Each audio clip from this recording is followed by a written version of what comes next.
I'm a little frustrated that you all have put together a lot of efforts to try to help out and guide us.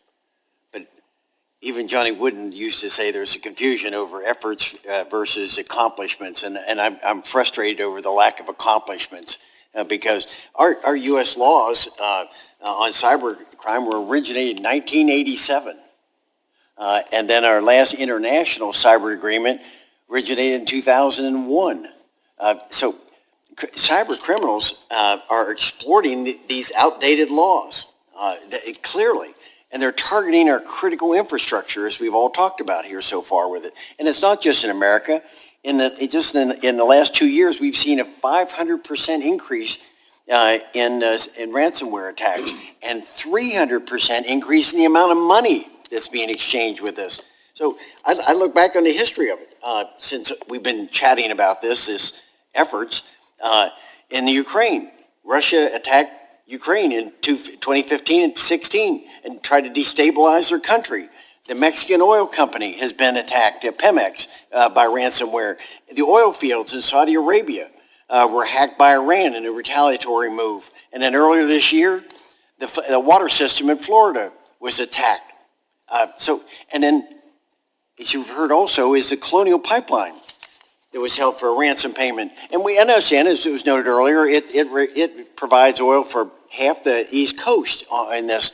And we saw the consequences. We saw increased prices and shortages with it. Yet these attacks on our critical infrastructure certainly, I think, could be mitigated with updated reforms to our international treaty, including some stiff enforceable penalties.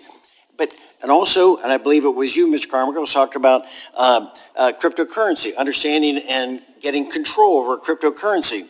But so what I'm saying to you, as an alternative, while you all work your magic in efforts, what about an accomplishment if we could develop a redundancy in our energy system, a backup system? For example, earlier this year, Texas suffered a massive outages after an electric generation failure. It could have been avoided if they had had ability to go back up to connect to their neighboring states to get electricity. This lack of redundancy in their electric grid has served as, to me, a stark reminder as an alternative to avoiding problems like this. So, but President Biden and his people on the left, unfortunately, seem to be continuing to block this optional exchange of building additional pipelines as a redundant system. In this report that was just printed back in May, it talks about how this Environmental Council is not recommending any creation, maintenance, or expansion of pipelines in America.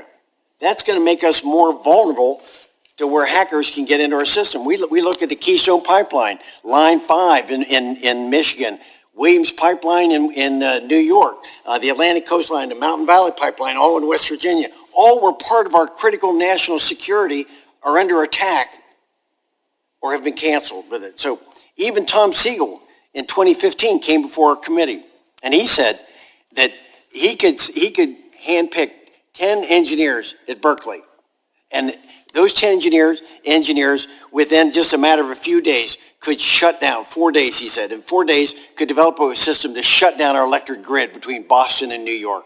That was testimony before our office. So we know these hacks are going to occur, but what I'm looking for is how do we develop, while the magic is developing, how do we deal with it?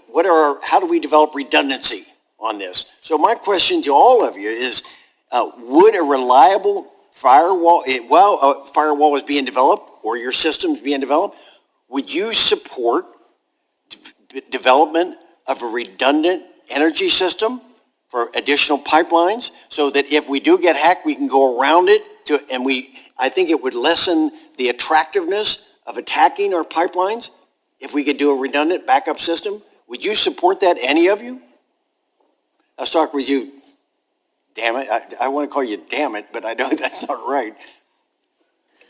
I would support any efforts to increase healthcare resiliency in the face of cyber attack broadly. It is quite difficult to build redundant hospitals, for example, but there are I'm talking processes. about energy. I'm primarily talking about energy. I'll let the other people on this committee to deal with some of the other matters, but I think on energy, that makes our national security at risk. I've run out of time, so I yield back. Thank you. I thank the gentleman. Chair now recognizes Ms. Schakowsky for 5